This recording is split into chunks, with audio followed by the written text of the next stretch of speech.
यो हो बेङ्गलोरको दृश्य। यहाँ आज पानी परेर अलि ज्यादै नै तनाव भइरहेको छ। यो कर्नाटक राज्यको एउटा बेङ्गलोरको यो एउटा हस्कोटेको एरिया हो, जहाँ तपाईँले हेर्न सक्नुहुनेछ। यहाँ पुरै भारी वर्षा भइरहेको छ यहाँ, हैन? यस्तो नभनौँ, वर्षा त सधैँभरि हुन्थ्यो, तर दिनानुदिन वर्षा भइरहन्थ्यो भने आज चाहिँ विशेष भारी वर्षा भइरहेको छ यो, हैन? यतातिर हेर्नुहोस्, यो पुरै भारी वर्षा भइरहेको छ। यो भनेको कुनै टाढा नभएर यो यताकै एरिया हो। यो सट्टै हस्कोटेको एरिया हो। हेर्नुहोस्, यो हेर्न सक्नुहुनेछ तपाईँले मैले जुम गरेर पनि देखाएको छु।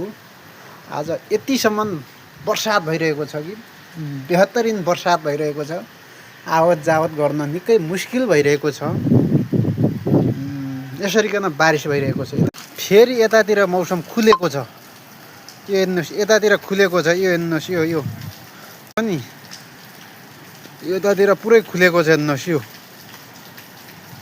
यतातिर कोले ठाउँ चिन्नु भएको छ कमेन्ट पनि गर्नु होला, हैन? ठाउँ चिनेको मान्छेले यतातिर पुरै भारी कुरै नगरौँ पनि। हाय यो छ, हेर्नुहोस्, यो